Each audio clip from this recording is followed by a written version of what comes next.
Alhamdulillah nahmaduhu wa nasta'inuhu wa nastaghfiruh wa na'udzu billahi min shururi anfusina wa sayyiati a'malina may yahdihillahu fala mudilla lahu wa may yudlil fala hadiyalah wa asyhadu an la ilaha illallah wa asyhadu anna Muhammadan abduhu wa rasuluh.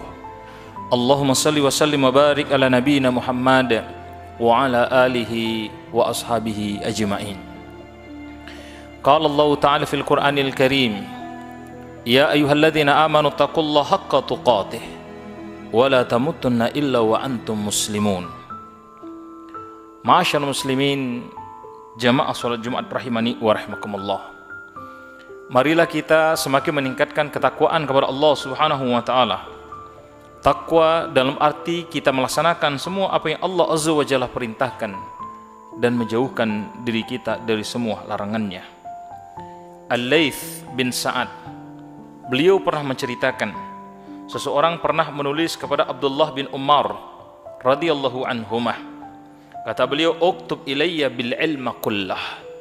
Wahai Abdullah bin Umar, yang memang merupakan sahabat yang sangat mulia, yang begitu bersemangat mencontoh sunnahnya dari beliau sallallahu alaihi wasallam, tuliskan untukku semua dari ilmu. Maka Abdullah bin Umar radhiyallahu anhuma kemudian menjawab, innal ilma katsirun. Sesungguhnya kata beliau, ilmu itu banyak. Artinya kita tidak mungkin akan bisa menguasai semua ilmu, apalagi menyampaikan semua ilmu kepada orang lain. Bahkan ketika kita sudah merasa diri kita sudah menjadi orang yang berilmu, maka di atas orang yang berilmu, di atas orang alim, akan ada orang yang lebih berilmu. Tetapi kata beliau, walakin in istata'ta an talqallah, tetapi kalau memungkinkan, hendaklah engkau berusaha sebelum engkau bertemu dengan Allah. Yang ini merupakan sesuatu yang pasti akan terjadi. Setiap kita akan dipanggil oleh Allah Subhanahu wa taala meninggalkan kehidupan yang fanah di muka bumi ini. Kullu nafsin dha'iqatul maut. Semua yang bernyawa pasti akan merasakan kematian. Maka sebelum kematian tadi datang, paling tidak kata Abdullah bin Umar radhiyallahu anhuma, pertama hafifadz dhahri min dima'in nas. Hendaklah engkau menjaga dirimu dari menumpahkan darah manusia. Jadi jangan sampai engkau menyebabkan pertumpahan darah pada manusia. Karena sesungguhnya dikatakan awwalu ma yuhasabu alaihi al-abd yaumal qiyamah as-shalah. Dalam urusan hak dengan Allah, perkara pertama yang nanti akan dihisab dari seorang hamba pada hari kiamat adalah urusan salatnya. Wa awwalu ma yuqdiya bainan nas. Tetapi perkara pertama nanti yang akan dihisab urusan hubungan dengan manusia yaumul qiyamah pada hari kiamat, yaitu fid dima, dalam urusan darah. Dan seseorang ketika dia telah menumpahkan darah seorang mukmin yang lain, apalagi muta'amidan dengan sengaja, maka sungguh kata Anas bin Malik dari beliau sallallahu alaihi wasallam, orang ini telah melakukan akbarul kabair, dosa paling besar di antara dosa-dosa besar. Yang Rasulullah katakan, dosa paling besar di antara dosa besar al-isyraku billah, syirik kepada Allah. Kemudian wa qatlun nafsi, membunuh satu jiwa, wa uququl walidain, durhaka kepada kedua orang tua, wa qaulaz zur atau syahadataz zur, yaitu orang yang berucap dengan kedustaan atau menjadi saksi palsu.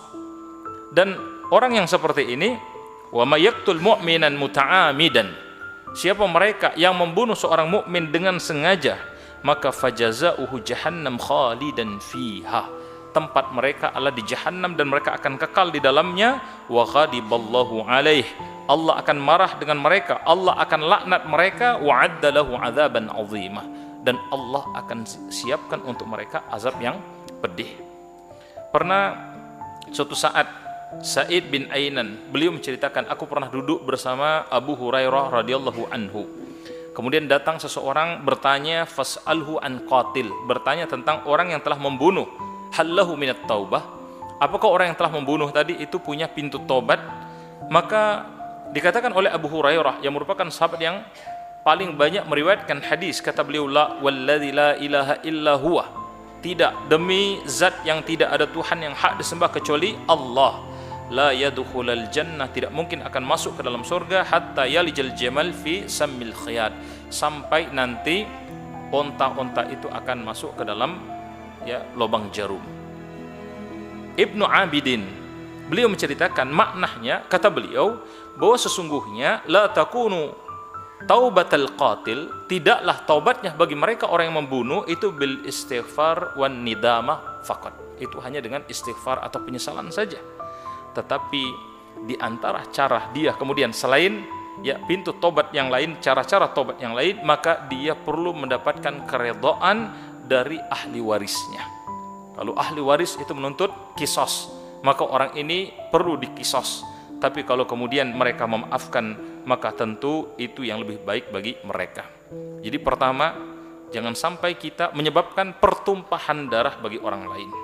Kemudian yang kedua, kata Abdullah bin Umar, khamisal batni min amwalihim, hendaklah dalam hidup ini engkau punya prinsip mengosongkan perutmu dari memakan harta mereka. Maksudnya tentu dengan cara yang tidak hak. Karena memang beliau SAW sudah ingatkan. Kata beliau SAW, likulli ummatin fitnatun, sesungguhnya setiap umat ini ada fitnahnya. Wa fitnatu ummati al-mal, dan fitnah bagi umatku ini adalah masalah harta. Banyak orang yang terfitnah dengan harta, dan Allah juga ingatkan, innama amwalukum wa auladukum fitnah, sesungguhnya harta kalian, anak-anak kalian itu adalah fitnah. Harta itu jadi fitnah pertama, membuat orang banyak lalai dari mengingat Allah Subhanahu wa taala. Kemudian yang kedua, la ta'khudha al-mal minal halal. Ada orang-orang yang sudah tidak peduli, la yubali ayyakhudha al-mal amin halal am min haram. Tidak peduli lagi dia mengambil harta tadi apakah dengan cara yang halal atau yang haram, termasuk apa yang menjadi hak dari orang lain. Padahal Imam Shadiq telah mengatakan, la khairan fi ma la yuhibbu jam'al mal minal halal. Sebenarnya tidak ada kebaikan bagi mereka yang mengumpulkan harta kecuali hanya dari yang halal. Dan sungguh, ma'asyarul muslimin rahimani wa rahimakumullah, dikatakan siapa mereka yang mengambil harta dengan cara yang hak, dengan cara yang benar, yubarik lahu fih, harta tadi akan Allah datangkan keberkahan padanya. Tetapi siapa yang mengambil harta dengan cara yang tidak hak, maka famathaluhu mathalul ladzi ya'kulu wa la yashba, orang ini akan Allah buat seperti orang yang makan tapi tidak pernah kenyang. Artinya keberkahan tadi itu mulai dicabut oleh Allah Subhanahu wa taala. Punya harta tapi tidak ada perasaan cukup, punya harta tapi tidak menenangkan jiwa, punya harta tapi hanya habis untuk urusan dunia. Tidak ada kemudian manfaat untuk urusan akhiratnya. Dan zaman seperti ini akan terjadi. Sebagaimana beliau SAW katakan, ya'ti 'alan nas zaman la yubali al-'abd bil halal akhadha al-mal am bi haram. Akan datang suatu masa di tengah zaman yang mereka tadi tidak lagi peduli mengambil harta dari yang halal atau yang haram. Dan kita mungkin sudah mulai mendengar ada orang katakan, jangankan mencari yang halal, cari yang haram sudah susah. Dan orang yang seperti ini, man lam yubali min aina iktasaba al-mal, yang tidak peduli dari mana dia kumpulkan hartanya, maka niscaya Allah pun tidak peduli min aina udkhilahu an-nar, dari pintu mana orang ini nanti akan dilemparkan ke dalam neraka.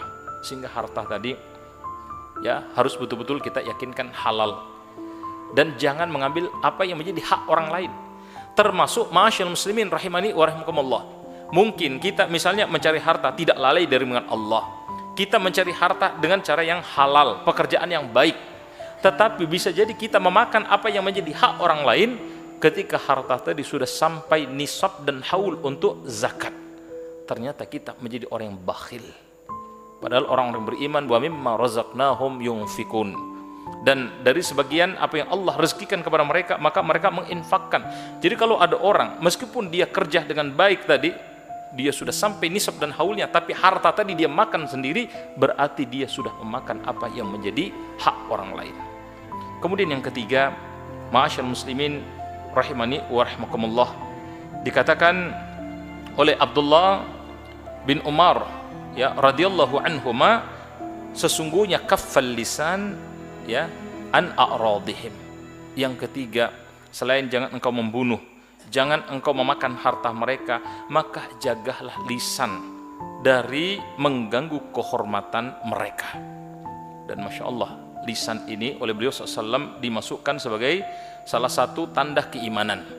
Man kana yu'minu billah wal yaumil akhir falyakul khairan aw liyasmut. Siapa yang benar imannya kepada Allah dan hari akhir, hendaklah dia hanya mengatakan yang baik atau diam. Artinya seorang mukmin, kata para ulama, innal lisanal mu'min, lisannya seorang mukmin wara'a qalbihi, itu berada di belakang hatinya. Fa idza arada ayatakallam, setiap kali seorang mukmin ingin bicara, yatadabbaru biqalbihi, maka hatinya akan merenungi, mentadabburi. Kalau ada kebaikan baru dia akan berucap. Dan ucapan seorang mukmin baik dalam dua hal. Pertama, baik dalam isinya, kemudian yang kedua itu baik dari cara menyampaikannya, bukan dengan keras, bukan dengan kasar. Bahkan seorang mukmin, masya Allah, mereka tadi terhadap perkara yang tidak bermanfaat pun, kata beliau SAW, termasuk dengan ucapan min husnil islamil mar'i tarkuhu ma la ya'nih. Jadi lisan betul-betul dia gunakan yang baik. Tanda kebaikan seorang mukmin, dia meninggalkan apa yang tidak manfaat untuknya. Makanya dikatakan ketika ada seorang bertanya kepada Rasulullah, ma'an najah, apa yang dimaksud dengan kemenangan wahai Rasulullah? Rasulullah katakan, amsik alaika lisanak, engkau bisa menjaga lisanmu.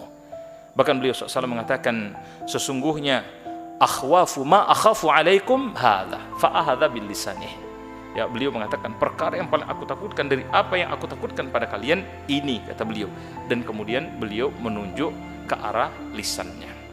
Kemudian yang terakhir, ma'asyar muslimin, jamaah salat Jumat rahimani wa rahimakumullah, Abdullah bin Amr bin As mengatakan, luzumul jamaah, hendaklah engkau senantiasa berpegang teguh kepada jamaah.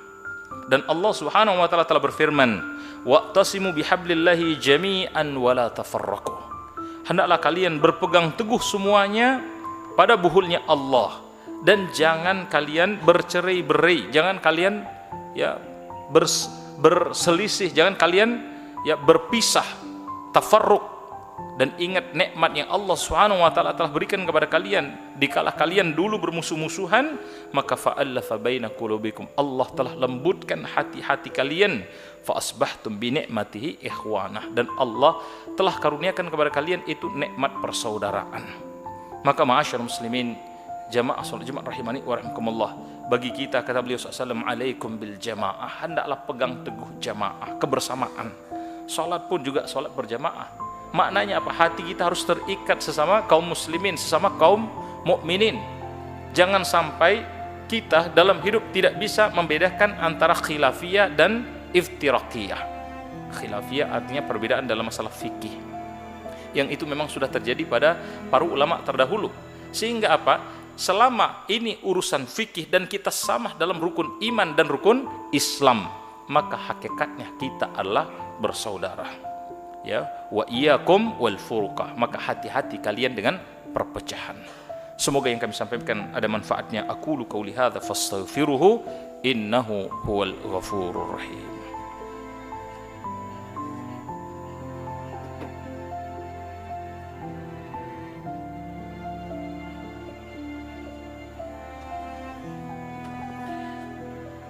Alhamdulillah alladzi arsala rasulahu bil huda wa dinil haq liyudhhirahu 'alad dini kullih wa kafa billahi shahida. Asyhadu an la ilaha illallah wa asyhadu anna Muhammadan 'abduhu wa rasuluh. Allahumma shalli wa sallim wa barik ala nabiyyina Muhammad wa ala alihi wa ashabihi ajmain. Ma'asyar muslimin, jamaah salat Jumat rahimani wa rahimakumullah. Tadi kita sudah menyampaikan nasihat dari Abdullah bin Umar radhiyallahu anhumah. Pertama, hendaklah kita menjaga diri kita, jangan sampai sikap perbuatan kita menyebabkan pertumpahan darah sesama saudara muslim kita. Kemudian yang kedua, jangan pernah perut kita terisi dengan sesuatu yang bukan menjadi hak kita, dan itu menjadi hak dari saudara kita. Yang ketiga, jagalah lisan dari mengganggu kehormatan atau perkara-perkara yang tidak bermanfaat. Kemudian yang keempat, jagalah jamaah, jagalah persaudaraan di antara sesama kaum muslimin dan mukminin. Karena sesungguhnya innamal mu'minuna ikhwatun. Kita semua mukmin ini hakikatnya adalah bersaudara. Maka mari kita memohon kepada Allah Subhanahu wa taala, mudah-mudahan kita semua insyaallah diberikan kekuatan istiqomah di atas Islam, istiqomah di atas iman, dan insyaallah semua kita diwafatkan dalam keadaan husnul khatimah. A'udzu billahi minasyaitonir rajim. Bismillahirrahmanirrahim. Assalatu wassalamu ala asyrafil anbiya wal mursalin wa ala alihi wa ashabi ajma'in walhamdulillahi rabbil alamin. Allahumma shalli ala Muhammad wa ala ali Muhammad. Allahumma ighfir lil mu'minin wal mu'minat wal muslimin wal muslimat al ahya'i minhum wal amwat innaka qaribun mujibud da'wat. Allahumma arinal haqqa haqqan warzuqna ittiba'ah wa arinal batila batilah warzuqna ijtinabah. Allahumma inna nas'aluka salamatan fid din wa fiyadatan fil jasadina wa ziyadatan fil ilmina wa barakatan fil rizqina wa taubatan qabdal maut wa rahmatan indal maut wa maghfiratan ba'dal maut. Allahumma khawin alaina fi syakaratil maut wan najati minan nar wal afwa wal hisab. Rabbana hab lana min azwajina wa zurriyyatina qurrata a'yun waj'alna al-muttaqina imamah. Rabbi ighfir lana wa liwalidayna warhamna kama rabbana shighara. Rabbana atina fid dunya hasanah wa fil akhirati hasanah wa qina azaban nar. Walhamdulillahi rabbil alamin. Aqimis shalah.